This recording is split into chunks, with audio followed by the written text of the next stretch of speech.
जेव्हा उधार मागायची वेळ येते ना, तेव्हा कळतं आपला खरा मित्र कोण आहे ते. राजकारणात उमेदवारी द्यायची वेळ येते ना, तेव्हा कळतं आपल्या पक्षाचा निष्ठावंत कोण.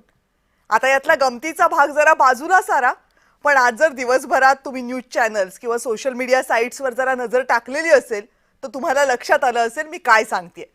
मंत्र्यांपासून ते जिल्हाध्यक्षांपर्यंत राज्यात आज सगळ्या पक्षांच्या सगळ्या नेत्यांच्या नावानं जोरदार गजर ऐकू येत होता. आणि हा गजर काही कौतुकाचा नव्हता, संतापाचा होता. मुंबईपासून ते चंद्रपूर पर्यंत सगळीकडे आज कार्यकर्त्यांनी अक्षरशः राडे घातले आणि आपल्याच नेत्यांना जाब विचारला. कारण काय, तर या कार्यकर्त्यांना महानगरपालिकेसाठी तिकीट मिळालं नाही. गेले अनेक दिवस नेत्यांच्या मागे धावले, पदरचे पैसे खर्च केले, सभा भरवल्या, लोकसभा विधानसभेमध्ये पक्षाचा प्रचारही केला. आणि जेव्हा त्या कार्यकर्त्यांच्या हक्काची निवडणूक आली तेव्हा तिकीट मात्र भलत्यालाच मिळालं. मग कार्यकर्ते भडकले, त्यांनी नेत्यांना घेरलं आणि आज नेत्यांना जाब विचारताना या कार्यकर्त्यांनी राज्यभरात जे जे उपद्व्याप केलेत ना ते अनाकलनीय होते. कुणी रडलं, कुणी माईक खेचून घेतला, कुणी तोडफोडच केली, कुणी उपोषण केलं, तर कुणी समोर आलेल्या नेत्याला नीट भाषेत सुनावलं. पण तिकडे नेत्यांसाठी सुद्धा ही निवडणूक काही सोपी नाहीये ना. लोकसभा आणि विधानसभेला सुद्धा जागा वाटपाला जितकी कसरत करावी लागली नाही ना, तितकी कसरत नेत्यांची या महानगरपालिका निवडणुकीसाठी होती. पण नेते आणि कार्यकर्त्यांच्या या भांडणाकडे आपण सामान्य नागरिकांनी कशाला लक्ष द्यायचं? आपण कशाला लोड घ्यायचा? आपण लोड घ्यायला हवा. साधा विचार करा ना, 25-50 हजार रुपये पगार असणारा नगरसेवक होण्यासाठी हे नेते एवढा जीव का जाळतात? करोडो रुपये, अक्षरशः करोडो रुपये खर्च केल्याशिवाय जी निवडणूक लढणं शक्यच नसतं, ती निवडणूक लढण्यासाठी इतका आटापिटा का करतायत? ते म्हणतायत ते सगळं तुमचा विकास करण्यासाठी करतायत.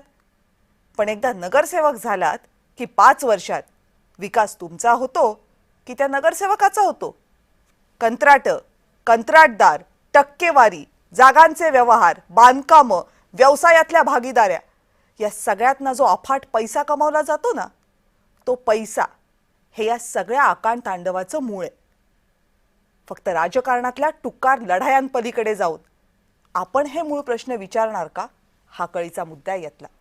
बोलूयात या सगळ्यावर, पण त्या अगोदर पाहूयात स्पेशल रिपोर्ट.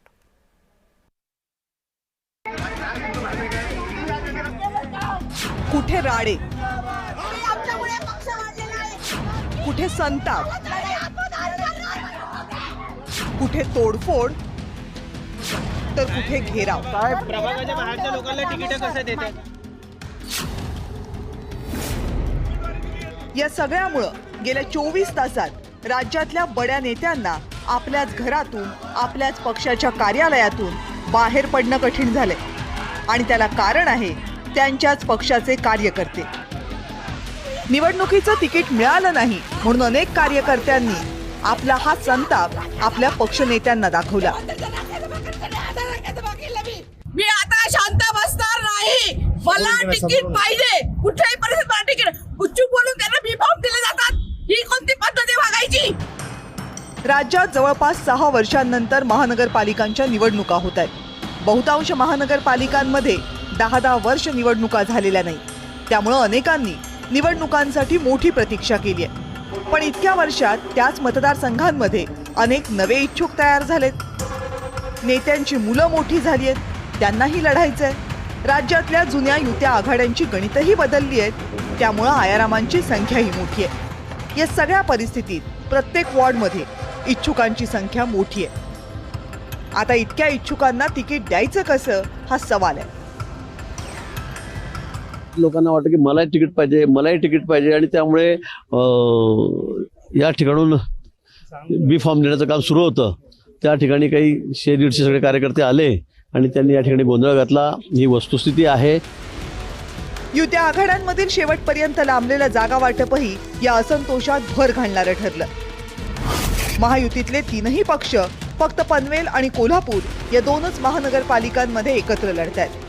पुण्यामध्ये 3घेही स्वतंत्र लढतायत. मुंबई, ठाणे, कल्याण, डोंबिवली या महापालिकांमध्ये भाजपा आणि शिवसेना एकत्र आली आहे खरी, पण शेवटच्या दिवसापर्यंत सगळं ताणलं.